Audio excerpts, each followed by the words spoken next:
¿Se acuerdan de la cita de Juan? Primera de Juan 5:16. En la segunda parte decía: digo un pecado que no lleve a la muerte eterna. Porque hay un pecado que lleva a la muerte eterna. Hola, mi nombre es Kabir Martínez y les tengo un video nuevo.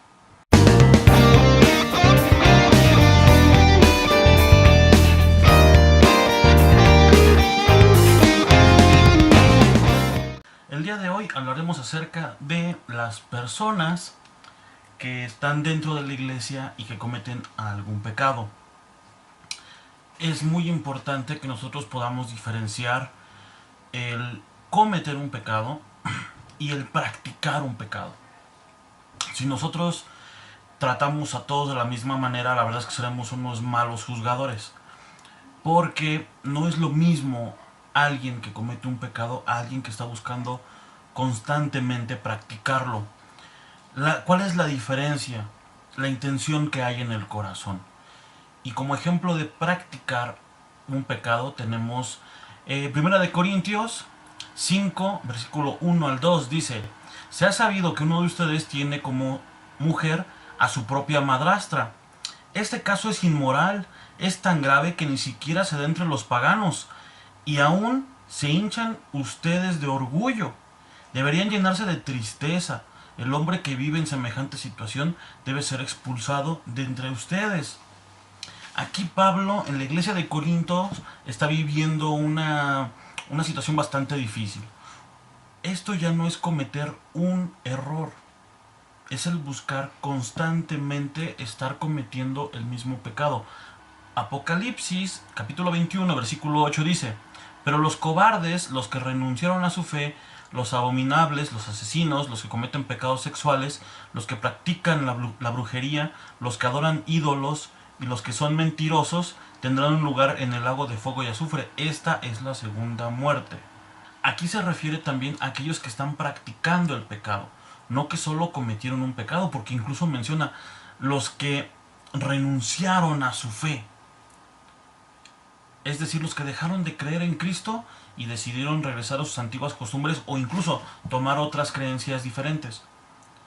Algunos, de hecho la mayoría, viene de un trasfondo católico, pero algunos dejan el catolicismo para entrar al cristianismo y luego volverse budistas o tibetanos o de alguna otra religión.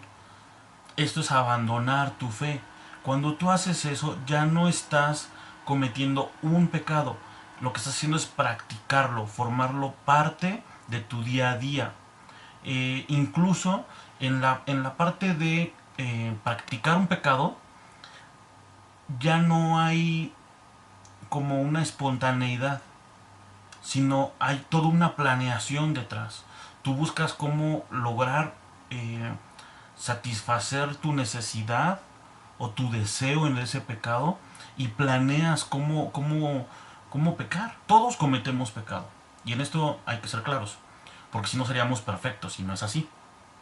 Pero cuando nosotros cometemos un pecado y dentro de nosotros sabemos que no estuvo bien, que hay que cambiar, que cometimos un error, y algunos inmediatamente piden perdón, a otros no les queda claro, y a veces pues leyendo tu Biblia o Dios te redarguye tu corazón y dices: ay Dios, perdóname, cometí un error. Cuando tienes ese sentimiento, felicidades, porque sigues teniendo sensibilidad a Dios, sigues siendo sensible a Dios. Entonces tú puedes empezar nuevamente. Es un tropezón en tu camino y no es que te estés desviando a un camino diferente. Primera de Juan 3:4 dice: todo aquel que comete pecado infringe también la ley, pues el pecado es infracción de la ley. Todos pecamos.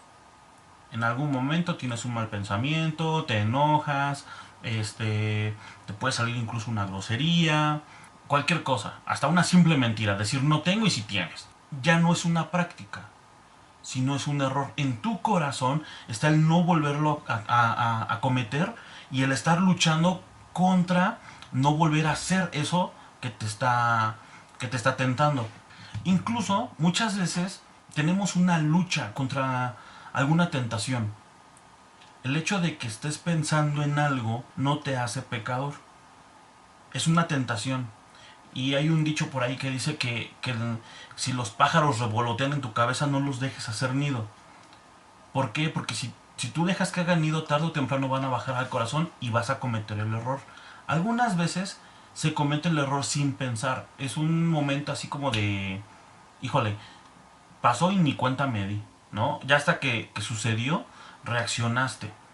Santiago 5:15 dice, y la oración de fe salvará al enfermo, y el Señor lo levantará, y si hubiere cometido pecados, le serán perdonados. Entonces nos damos cuenta que sí hay como ciertos momentos en los cuales pecamos, ¿no?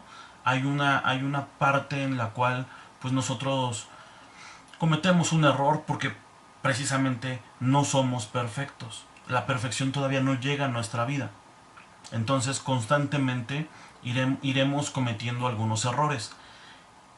Hasta aquí es importante diferenciar. Tendremos dos grupos. Los que practican el pecado, les gusta el pecado, buscan la forma de volverlo a hacer una y otra vez. Y los que cometen un pecado. Tuvieron un error y están buscando la forma de ya no cometerlo. Pero también hay que diferenciar en otras dos áreas. Hay pecadores dentro de la iglesia y pecadores fuera de la iglesia. Y cada uno debe ser tratado distinto. En cuanto a los pecadores fuera de la iglesia, pues bueno, son los que vamos a buscar, ¿no? Para que puedan ser salvos. Si tú llegaste a este video y tú no has aceptado a Cristo en tu corazón y estás buscando una ayuda, estás buscando una respuesta, te dejo un video de este lado, ¿no? Así, por acá, acerca de la salvación. Ese video es para ti. Más adelante, pues obviamente si quieres terminar de ver este video, también te va a servir. En 2 de Corintios 12, versículo 21 dice, y aquí es Pablo quien habla, me da miedo pensar que cuando vaya a visitarlos, se refiere a los corintios, mi Dios me haga sentir tanta vergüenza que me ponga a llorar, porque muchos de ustedes no han dejado de pecar ni de hacer lo malo, sino que ustedes siguen teniendo relaciones sexuales prohibidas. Aquí él les tipifica un pecado. ¿Por qué? Porque vimos en 1 de Corintios que les está resaltando que había una persona que tenía como su esposa a su madrastra. Entonces en esta segunda carta sigue hablando de eso y dice que le preocupa que sigan teniendo problemas si existen los practicantes de pecado dentro de la iglesia. Y a ellos también hay que hablarles. Y a ellos también hay que restaurarlos y salvarlos. Ahorita vamos a ver la parte de la restauración. Solo me interesa por el momento hacer ese hincapié. Practicantes del pecado y los que cometemos pecados, que somos todos. ¿Sale? Pero también dentro de la iglesia y fuera de la iglesia. Fuera de la iglesia, recordamos Romanos 3:23. Por cuanto todos pecaron y son destituidos de la gloria de Dios. Y entonces, bueno, ya vimos qué hacer con los de afuera. Ahora, qué hacer con los de adentro, los que están cometiendo pecado y aparte, los que están practicando el pecado. 2 Corintios 7:9. Ahora me siento muy feliz no por haberles causado tristeza, sino porque esa tristeza los hizo cambiar y volverse a Dios. Ustedes recibieron esa tristeza tal como Dios quería, sin sufrir ningún daño por causa nuestra. En el corazón de las personas que cometen pecado, ellos tienen un constante arrepentimiento. Los que practican el pecado necesitan ser reprendidos para ser confrontados con su pecado y darse cuenta que no está bien. Porque incluso algunos lo toman como si fuera algo normal. Como no hay nadie que les diga que está mal, no leen su Biblia, entonces ellos lo toman como algo natural y no es así. Hay una parte de restauración y de hecho por eso este tema se llama Rescatando al Soldado Caído. Vamos a ver cómo se trata a alguien que comete pecado o practica pecado. La palabra habla muchas veces que nosotros somos soldados. Somos soldados de Cristo. Entonces, si somos soldados de Cristo, estamos en una guerra. Y también la Biblia hace mucho énfasis en ello. Que estamos en una guerra no contra sangre ni carne, sino contra principados y potestades. Y lamentablemente, una práctica muy común es que cuando ves un soldado caído, en lugar de salvarlo como haría cualquier ejército, lo rematas. En lugar de abrazarlo y decirle, mira, no pasa nada, Cristo te sigue amando, vamos a ver, vamos a orar, vamos a luchar, voy a estar orando por ti. No, lo señalamos y lo echamos fuera de la iglesia. Entonces, sí es importante que veamos cómo se pueden tratar este tipo de situaciones. Ahora sí, pasemos a la parte de la restauración. Hay una restauración con amor. Primera de Juan 5:16 dice lo siguiente: si alguno ve que su hermano en Cristo está cometiendo un pecado que no lo lleva a la muerte eterna, debe orar por su hermano y Dios le dará vida a su hermano. Digo un pecado que no lleva a la muerte eterna, porque hay un pecado que lleva a la muerte eterna. En ese caso, yo no digo que se ore. Aquí lo importante es enfocarnos en la primera parte del versículo. Es decir, si alguien está cometiendo un error, hay que orar por él para que Dios lo toque y lo restaure. Y ese error quede en el pasado. Incluso la palabra habla acerca de que nosotros debemos confesar nuestros pecados unos a otros. Y eso no quiere decir que vayas por toda la congregación publicando tus pecados. Tú debes tener gente de confianza en la cual te puedas acercar y le puedas decir: oye, mi hermano, yo tengo este problema, me está pasando esto, tengo esta tentación, ora por mí, ora conmigo. Y buscar a alguien que pueda orar con nosotros. De preferencia, alguien que haya vivido lo mismo que tú y lo haya superado. Y si no lo ha logrado vencer, ve con alguien que esté luchando constantemente para no volver a caer. Porque hay algunos que tienen la tentación toda su vida y diario están luchando, y diario están luchando. Siempre busca a alguien con una autoridad espiritual más grande que tú, para que te pueda aconsejar. La segunda parte del versículo le explicaré un poquito más adelante, y es porque hay un tema un poquito más complicado. ¿Qué pasa con los que no quieren entender? ¿Qué pasa con aquellos necios? ¿Qué pasa con aquellos que dicen: no, no, no, yo estoy bien, tú estás mal? Mateo 18, versículo 15, nos menciona lo siguiente: si uno de mis seguidores te hace algo malo, habla con él a solas, para que reconozca su falta. Si te hace caso, lo habrás ganado de nuevo. Si no te hace caso, llama a uno o dos seguidores míos para que te sirvan de testigos. Una o dos personas. La Biblia enseña que en toda acusación debe hacerse frente a dos o más testigos. Y si aquel no hace caso, infórmalo a la iglesia. Y si tampoco quiere hacerle caso a la iglesia, tendrás que tratarlo como a los que no creen en Dios o como a los que cobran impuestos para el gobierno de Roma. Es decir, ya no va a estar dentro de la congregación. Lo tratas como una persona común y cualquiera. Ya no es hermano. Esta clase de restauración es a partir de las consecuencias de tu pecado.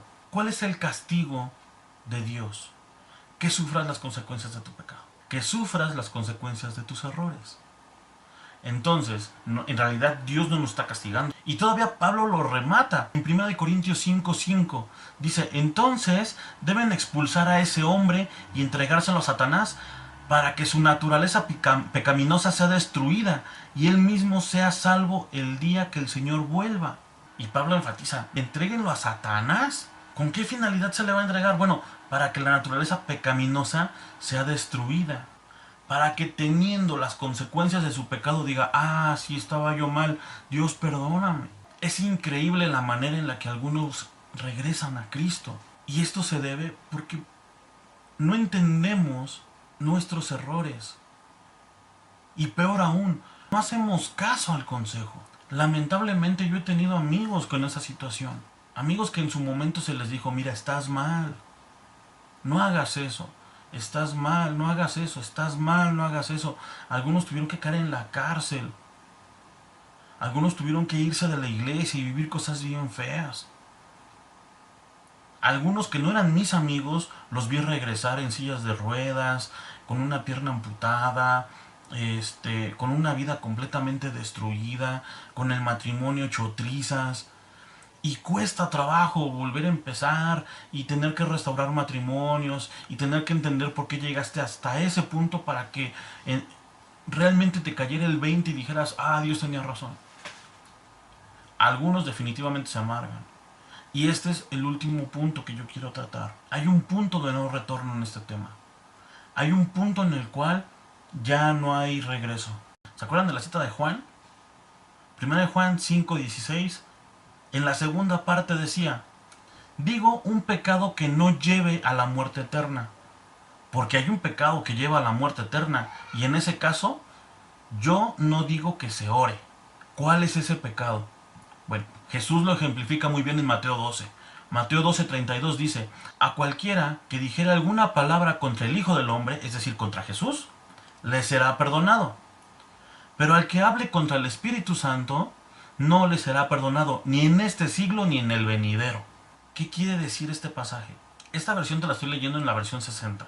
En la Nueva Traducción Viviente, el versículo de Mateo 12:31 y 32 dice lo siguiente: por eso les digo, cualquier pecado y blasfemia pueden ser perdonados, excepto la blasfemia contra el Espíritu Santo, que jamás será perdonada. El que hable contra el Hijo del Hombre puede ser perdonado, pero el que hable en contra del Espíritu Santo jamás será perdonado, ya sea en este mundo o en el que vendrá. Entonces sí hay un pecado que no se va a perdonar, y es un pecado de muerte, como lo menciona Juan. Cuando uno cruza ese límite, ya no hay un retorno. Ahora, ¿qué es una blasfemia contra el Espíritu Santo? Darle la atribución de un milagro o de algún acto que es del Espíritu Santo a Satanás. Mucho cuidado y mucho ojo con ese tema. A esas alturas tú puedes decir: bueno, Kabir, tengo un problema, ¿qué puedo hacer? Primera de Juan 2:1 dice: hijitos míos, estas cosas os escribo para que no pequéis. La Biblia está escrita para que nosotros no cometamos pecados, pero Dios sabe que nosotros tenemos ese problema. Y Juan continúa diciendo: y si alguno hubiere pecado, abogado tenemos para con el Padre, a Jesucristo el justo.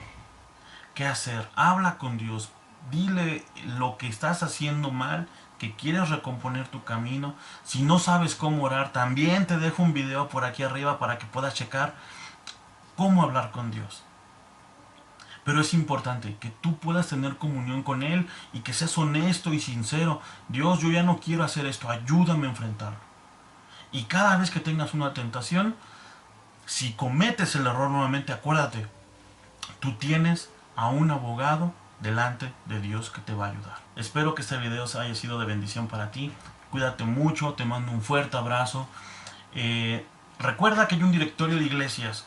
Si tú no asistes a una congregación o no has encontrado un lugar donde congregarte, en la zona de la descripción del video, ahí encontrarás un listado de iglesias que te podrá ayudar. También, si estás buscando leer tu Biblia, no tienes un plan de crecimiento, o más bien no tienes un plan de lectura, te dejo también en la zona de descripción del video los planes de lectura bíblica para que puedas empezar este hábito. Por último, si tienes alguna duda, algún comentario, hay algún tema que necesites tratar, también están los comentarios, puedes dejarme tus dudas, puedes dejarme tus inquietudes y mis redes sociales. Trataré de contestar lo más pronto posible. Espero que tengas una buena semana, que Dios te bendiga mucho y nos vemos después en un video nuevo. Chao.